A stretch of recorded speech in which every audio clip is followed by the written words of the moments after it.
Okay, yesterday we were learning about Kiddush Levana. Just finish up with that in Rosh Chodesh, and then tomorrow night we'll move back on. Okay, women, interestingly, there's a whole discussion in halacha why women don't do Kiddush Levana. Now, normally, women are not obligated in mitzvahs connected to time. Like we know, any mitzvah connected to time, women are not obligated in.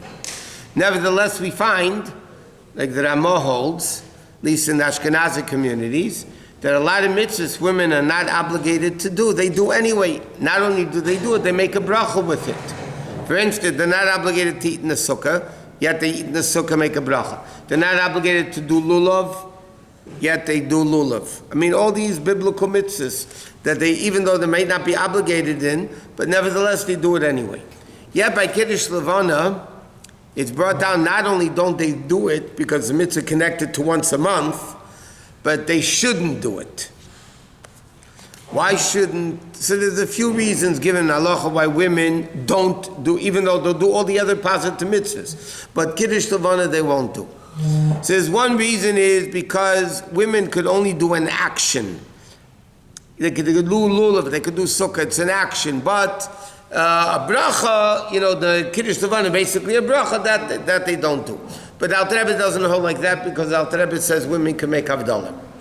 So the reason why women don't do, the minhag women don't do Kiddush Levana is a very interesting reason. It says in Kabbalah, Rashi really brings us down in Chumash, in Parshas Pinchas, concerning the communal offerings of Rosh Chodesh. It says, "Usir izim echad lechatos." They brought a goat as a sin offering. Why did they bring a communal sin offering on Rosh Chodesh? So simply, the reason is, the Gemara says, because in case somebody went into the Beis HaMikdash and they were tamei and they didn't know about it, so they weren't even aware that they committed something wrong. So the communal sin offering of Rosh Chodesh rectifies, that's the kapara for people that did that avera, didn't even know how to do it. Then Rashi quotes the second thing from the Medrash, that Hashem says, bring a sin offering for me.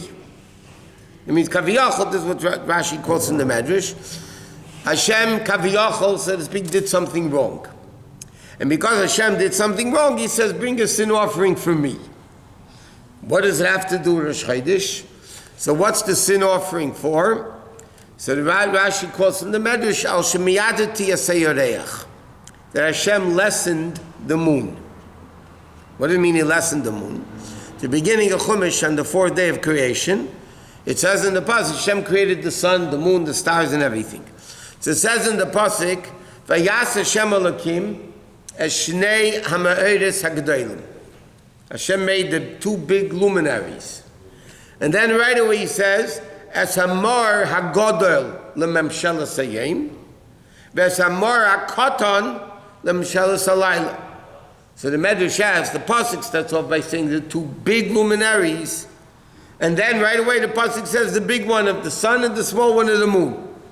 So it's seemingly a contradiction. So the Medrash says there was a discussion on the fourth day that when Hashem created the sun and the moon equal, same size, the moon came with a complaint. Obviously it doesn't mean a physical moon, it means the malach in charge of the moon.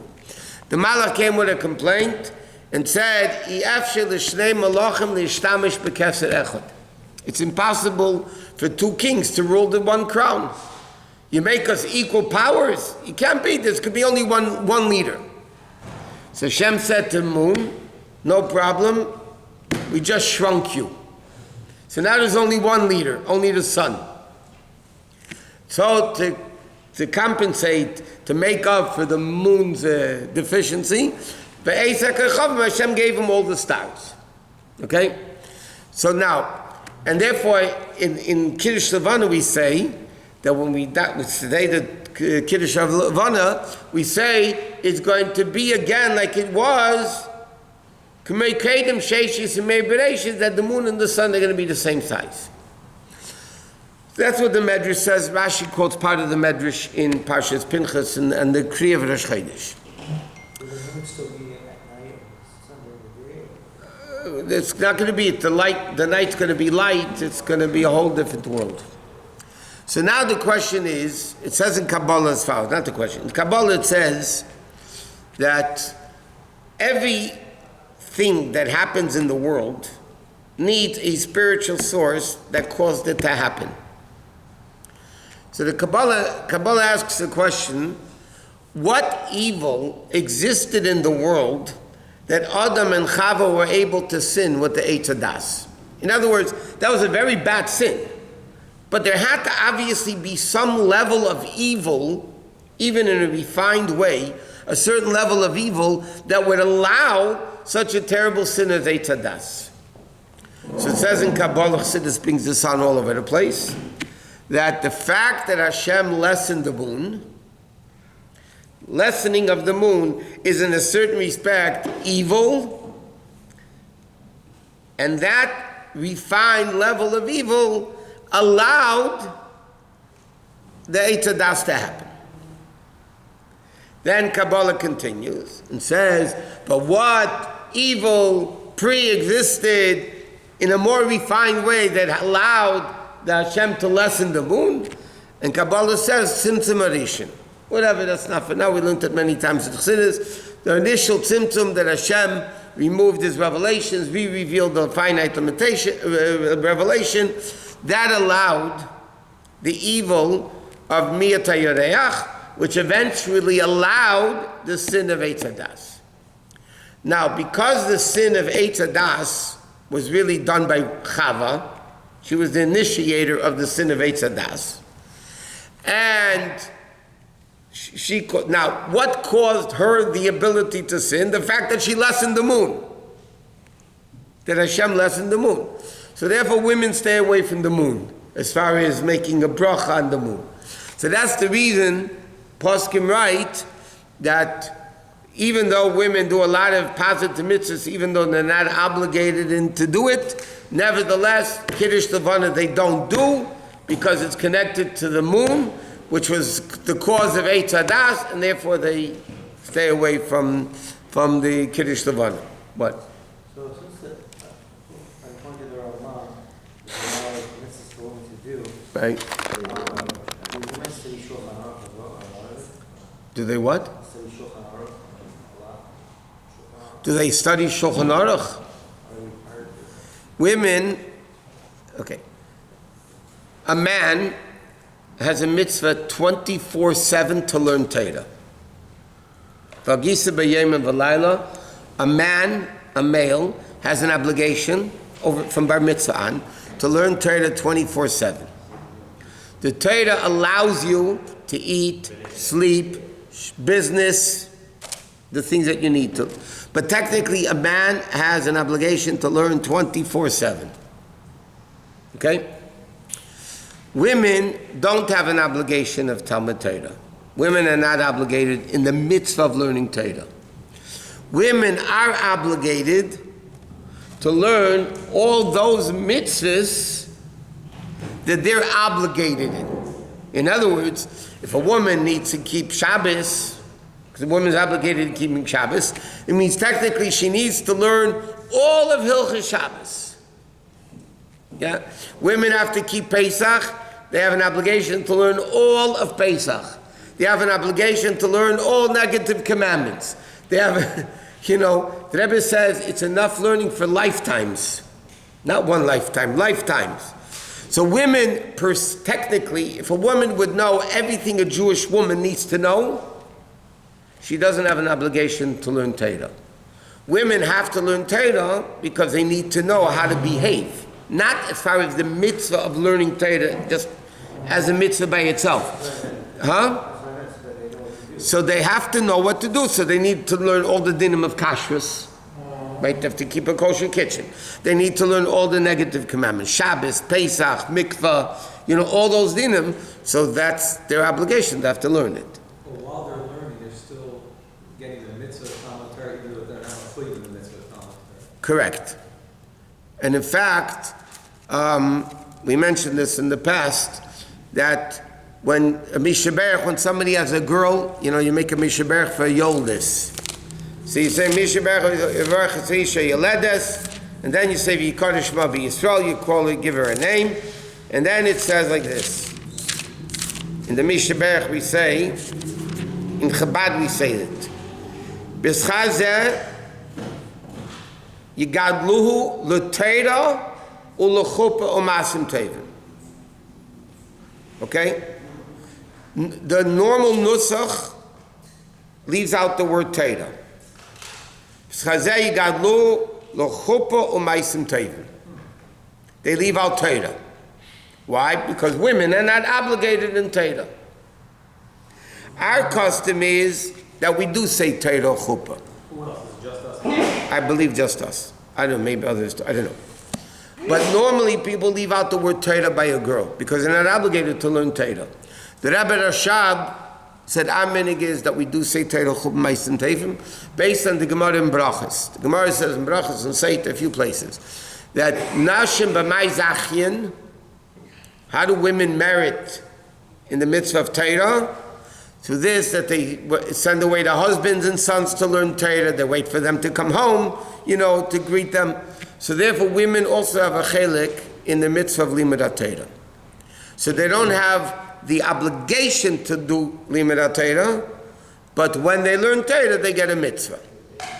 Same thing, the Gemara says, Pru Urvu, the mitzvah of Pru Urvu is only on a man. The women are not obligated in the mitzvah of Pru Urvu. They have another mitzvah called Leil Teil Bara Al Shavas Yitzhar. The world was created to be civilized, not to be a jungle. But women, so nevertheless, the poskim write, the Rishonim and Achreinim write, Pru Urvu, you can't do without a woman. So even though she's not obligated in the mitzvah, but because she gets the mitzvah done, so she gets a share in the mitzvah. So there are certain mitzvahs women are not obligated in, but when they do it, they get a big schar. That's why they make Berachas HaTeira also. So the Torah portion, is it shot that they send, which is a married one for practical purposes? Right. The wife sends the husband off to learn Torah. So is it that she is assisting him in a mitzvah, or is it specifically that she's obtaining the mitzvah of Talmud Torah through him? Is it Stama mitzvah or the mitzvah of Torah specifically? There's a whole discussion about that. She could send him to go to the neighbor's bris. That's a mitzvah too. Yeah, but then she's saving breakfast because he's going to eat there. It's not lishma. Meaning because we're saying Torah Chuppah Ma'asim Tevim. We're not saying... There's an emphasis on the concept of Torah because women have this inyan of Torah. Through this, that they throw out the husbands to go daven and learn and wait for them to come home and what? A little louder. You said that in fact Hashem made the moon smaller than because it creates a dust. Yes. I didn't say it. Kabbalah says it. Chassidus says it. Huh? How did that cause that? How does Miyata Yereach cause Chetei Tzadas? Okay. Number one, Chetei Tzadas was through a woman. The Yereach has to do with women. Okay, Malchus. Secondly,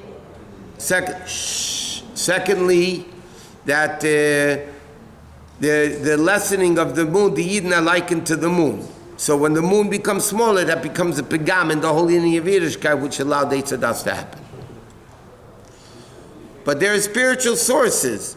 Tzimtzum Rishon is also connected to the level of Malchus Dein Sof Lifnei HaTzimtzum. So it's all interconnected in all these things. What? So all the Yidden shouldn't? No, there's a mitzvah to do it. Okay, we're only the woman. I'm saying if the whole is Malchus. Because they were the ones that caused Eitzadas. The Nachash also doesn't do it, Kiddush Levana. We find in a lot of places that if there's a tikkun that you could do, usually the person or the thing that caused it throughout generations. It's not a tikkun. It's not a tikkun for Eitzadas. No, the Kiddush Levana is not a tikkun for Eitzadas. No, it's not a tikkun for Eitzadas. Nothing to do with.